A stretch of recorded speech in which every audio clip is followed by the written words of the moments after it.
It's the last day of the week here on Money Time at Money9. Before you go on to the weekend, let's see what are all the news that matters to your wallet and your life. I'm your host Ajay and let's kick things off with some good news. The government may sell wheat and rice in the open market to contain the rising prices. It may also sell wheat and rice lying in the godowns of the Food Corporation of India in the open market. In the last 1 year, wheat prices have increased by around 4 rupees per kg to 33 rupees per kg, and rice has become costlier by 3 rupees per kg. The kharif crop is being sold at an average price of 38 rupees per kg, while the wheat flour has become costlier by 6 rupees in the last 1 year. The wheat rise can be attributed to the fall in production in previous crop year. Food Secretary Sanjeev Chopra said the stocks of these two staple food items in FCI godowns are comfortable. Selling of wheat and rice in the open market from FCI godowns will not lead to a fall in the stocks. Moving on now, French brokerage BNP Paribas retained its cautious view on India's equities. It has said that the market valuations are expensive. It has given Nifty 50 a price target of 19,250 rupees. The time horizon is till March 2024. The brokerage said it expects only modest returns in equities. The brokerage expects sharp interest rate hikes of 2022 to weigh on global growth in the current calendar year. It has advised investors to be selective in stock selection and is overweight on financials, information technology and the telecom space. The next news is on railways. A government official has said that railways is running on track to earn close to 2.35 lakh crore rupees in the financial year 2023. In the last 1 year, railways saved majorly after it stopped the majority of concessions offered to passengers, including a hefty subsidy to the elderly. It has also saved through electrification of its routes. The railways will introduce sleeper versions of the Vande Bharat Express by 2025. The ministry was also planning to run trains on hydrogen and other green fuel. And moving on, from February 2023, that is the next month, the Haryana government will pay 300 rupees every month to each of the families falling below poverty line. The state government will directly transfer the amount to the bank accounts of the families for the purchase of mustard oil.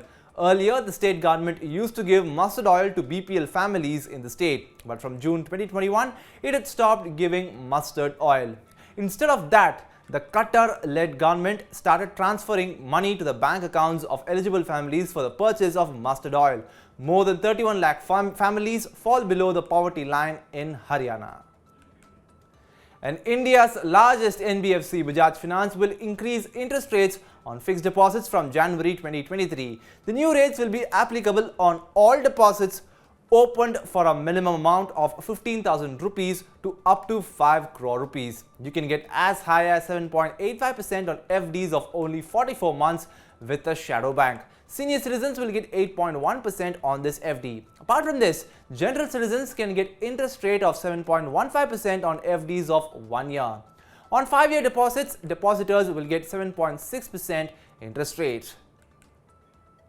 And the Moody's were on a mood on Friday as it affirmed long-term deposit rating of SBI. It also upgraded deposit ratings for PNB, Canara Bank and the Bank of Baroda on improving credit profile. Moody's Investor Service said that the outlook on long-term ratings of all the 4 public sector banks remain stable. The credit rating agency said very high level of government support to these banks in times of need has worked in favor of this bank.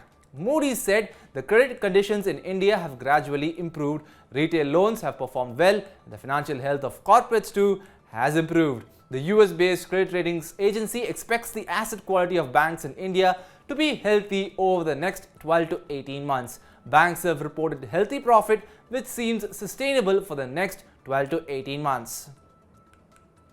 Alright, according to a notification by the Road Transport and Highways Ministry from April 1, all the government vehicles that are older than 15 years will be scrapped. Although select types of vehicles will be exempted, the fitness test is compulsory for all personal vehicles which are more than 20 years old, while it is 15 years for commercial vehicles. Citizens get up to 25% on tax rebate on road tax for vehicles that are purchased after scrapping old vehicles. For scrapping of vehicles, the government has opened automobile scrapping facilities.